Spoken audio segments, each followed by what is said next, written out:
Very soon,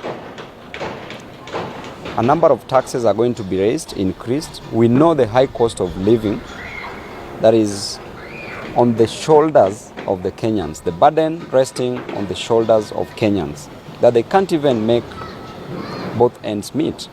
But the president has decided to increase taxation, tax on everything, tax on chicken, tax on plants or crops, tax on anything that is moving, literally tax on everything. President is in the United States of America and has been given 1 trillion Kenya shillings. And therefore, with this money, we don't expect the president to overtax Kenyans again, because he's gone to the United States of America and has been given money. The problem is that we don't know where this money goes to. Most of this money is lost through corruption. Most of this money is just misappropriated, pilfered, defrauded. And therefore, the money that has been given to the president should be used for development, should be used as a source of revenue for any other important issue that must be solved in this country. So the president must not move to overtax Kenyans, because as we speak, he has money. So we don't know any other money that he expects. He already has 1 trillion Kenya shillings. As of today, he has 1 trillion Kenya shillings. That 1 trillion Kenya shillings should not be misused, should not be abused. And therefore, we are watching. And this time round, what we are planning as Team Ground will be so fun on the streets. To talk about the conduct and becoming of the government of Kenya, President William Ruto, to order that structures, houses, businesses be demolished, and that these houses were constructed using the hard-earned cash of Kenyans, and that Kenyans don't have where to stay. Children who are going to school don't have where to come back, where they can call homes, because the government has decided to demolish their structures, their houses, and has decided not to compensate them. Today, there's demolition ongoing at Gikomba Market, where people are going to lose businesses, stocks that they've decided to invest millions and multi-millions of Kenya shillings. And it is shameful for the government to act in such an unbecoming way.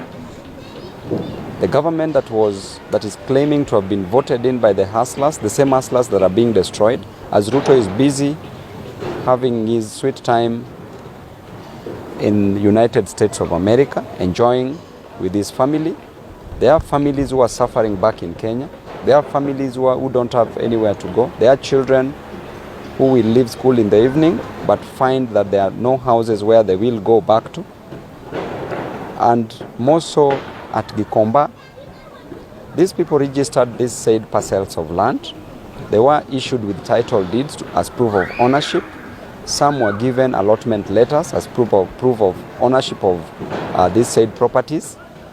And now the government is demolishing their properties without even proper consultation, without even information on how they will be compensated.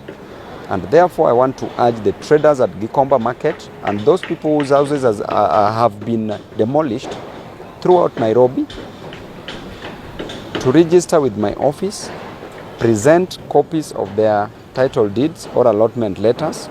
I will take this matter to court. I will file a constitutional petition, and the prayers we shall seek for will be costs that shall be borne by the government. The second prayer that we shall seek for was declaration of violation of rights of Kenyans. We will seek for damages, both specific damages, general damages, and any other cost that shall be deemed fit for the people of Nairobi. Right now, there are demolitions going on in Nairobi. The government has moved with a lot of speed to destroy people's property, houses that people used a lot of resources to construct this property. And the government has moved and caused a lot of chaos in these slum areas. It's still raining. People are spending in the cold. People are spending in the rains. The government does not care. President has run away to the United States of America. He's gone there to have fun, because when we see him, he's just greeting people, merrying around, using 200 million to hire a private jet, while that 200 million can be used to resettle these flood victims, further adding insult to an injury by destroying their houses. How inhuman can President Ruto be to move and destroy people's structures, houses, businesses? We will not take this lightly as Nairobians, because this is affecting so many lives. Over 40,000 lives, over 40,000 families in Nairobi are being affected. They are being left homeless, and the president is advising them to build on the hill. The only house on the hill is State House. So should they come and get accommodated at State House? And number two, you constructed the affordable housing, the houses that you've been promoting day in, day out for hustlers. Why can't you give these hustlers these houses?